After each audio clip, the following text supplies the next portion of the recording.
Well, there are tens of thousands of U.S. service members who remain unaccounted for from conflicts dating back to World War II. 12 News journalist Tricia Hendricks tells us about an Army program at U of A trying to bring some of these service members home. You recently returned from a month of time in southwestern Poland where you were working on an archaeological crew alongside them.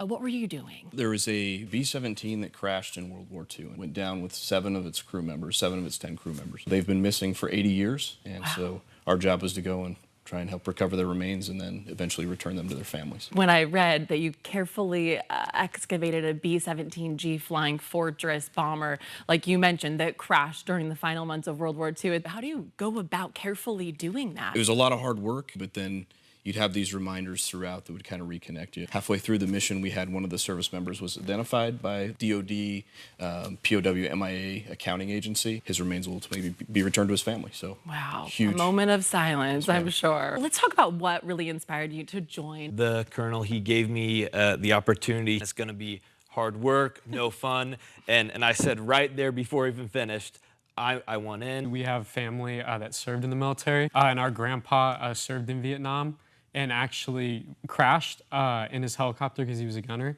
And so when the sir came to us with this mission, it just kind of hit home a little bit, and the fact that, like, thankfully our grandpa, like, made it back, but some people's didn't. And so just being able to be a part of something that gave back to families like that was huge. It was very important to us. What was the most challenging part of the excavation process? Your old high school pottery wheel, thick clay, pushing that through a metal screen for about 4 weeks. It takes some sweat.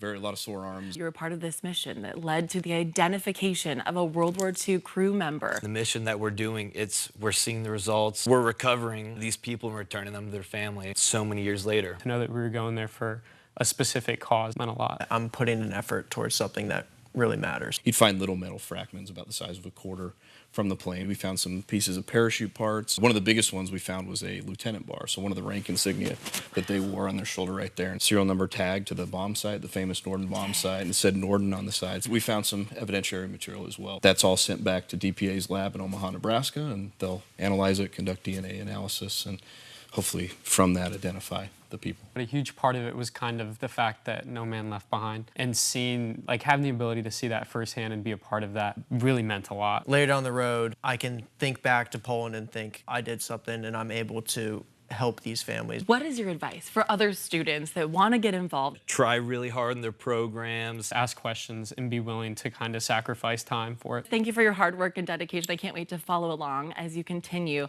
this massive effort. Your service is so appreciated.